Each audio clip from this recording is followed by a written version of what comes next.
So today we're going to look at the chart of Rumi, a very famous poet and the person who started the whirling dervish um, dance. Uh, we're going to be using transformational Vedic astrology. My name is Michael Mastro, and if you're interested in learning more about transformational Vedic astrology or learning to become certified as a TVA astrologer, you can go to American Institute of Vastu under courses. So first of all, let's just do an overview of his chart. If you were to look to the eastern horizon when Rumi was born, you would see the constellation associated with Sagittarius rising at 2 degrees 27 minutes. This becomes the most effective point of any house, of any planet that's within 5 degrees of this rising sign degree becomes very, has a lot of impact. And so I think in his chart, Mars is within 5 degrees, but no other planets. So let's see what we want to first look at, see how the planets are operating in his chart. And then we'll look at the timing of events, and then we'll look at remedies.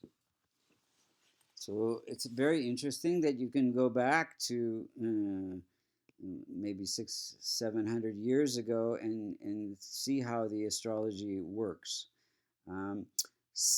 First of all, we want to see what the malefic planets are in the chart. And any multicona sign, 1, 4, 5, 7, 9, and 11, that falls in the 6th, the 8th, or the 12th house becomes a functional malefic. So only Moon, along with Mars, Ketu, and Rahu, are functional malefics for the chart. The rest are benefics. The rest of the planets are all benefics. First, let's look at Sun. Sun is at 23 degrees. It is ruling Leo, which is in the ninth house. So it says that, and it's placed in that career house. So it says that he will have good fortune and the ability to have a guru and to be able to teach. And Sun is aspected by or afflicted by Rahu, so it gives strong desire to teach spiritual knowledge. This is the house of spiritual knowledge and gurus and good fortune. Then Moon is at 20 degrees, and remember we said it was malefic. It is ruling the eighth house of research into spiritual knowledge, the occult, and it is placed also in the career house. So also this gives the added ability of the Moon to be teaching spiritual occult knowledge, research into, I think, the Quran, and translating those beautiful passages into, powerful, beautiful poetry. Mars is at 7 degrees, and it is close to the most effective point, this 2 degrees 27 minutes, and it is ruling the house of education, investments, and children. So he did have, I think, 2 children with one wife and another 2 children with another wife, and it is placed in this house of enlightenment. So and on foreign lands as well. So we'll look later on, but he fled his homeland in 1213 AD because of the invasion of Genghis Khan, and he moved to a foreign land during that Mars period. Mercury now, and also this spiritual whirling dervish dance is also associated with Mars and spiritual growth. So he used this whirling dance as a vehicle to transcend, and said that it was like the dance was like a planet revolving around the sun, and use it as a spiritual tool. Let's see, Mercury's at 8 degrees, ruling the career house in its own sign. So that makes Mercury very powerful. So he had a very powerful ability to communicate spiritual knowledge and through his poetry, and got it published actually. And it stands till this day to be very, very popular with Deepak Chopra and many celebrities. Um, and you see often his quotes on Facebook as an inspiration, especially about love. He has a lot of love poems. Jupiter is at 12 degrees. It is ruling the house of life, purpose, longevity, and health. It is placed in this eighth house of occult spiritual knowledge. And so it says that his life purpose is to teach occult spiritual knowledge and to do research into the Quran's teachings to translate that. Venus is at 20 degrees. It is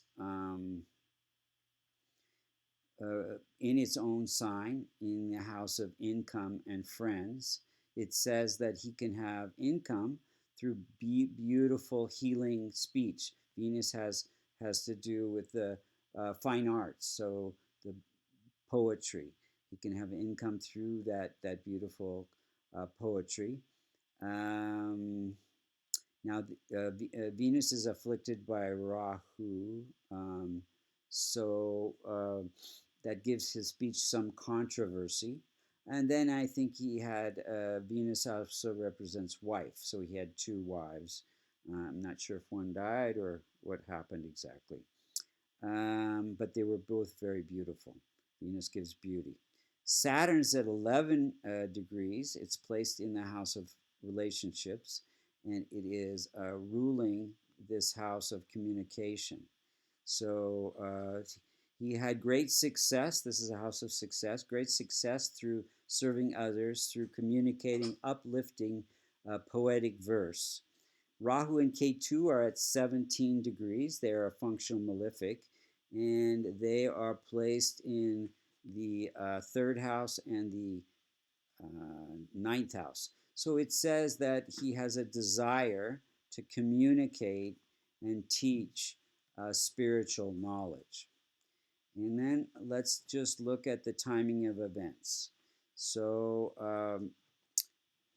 it's interesting that his poetry, even though it comes from the Quran, was honored by all faiths because it's so inspirational. In 1213, when he was very young, he had to flee to a foreign land because of the invasion of Genghis Khan, and that was during a Mars period. We already talked about that. He met his guru during a Jupiter period. Jupiter has to do with teacher, and he died during a K2 sub period. K2 having to do with uh, moving on to enlightenment. And also during that period, if you look at the transit chart, Saturn and Mars were transiting the 12th house of end of life, and Rahu, unexpected events, was transiting the house of death-like experience, the 8th house. Thank you for listening. If you're interested in learning about how to read charts through transformational Vedic astrology, you can go to American Institute of Vastu.com. And if you're interested in a Vedic reading, you can order one under services at vastucreations.com. Thank you for listening.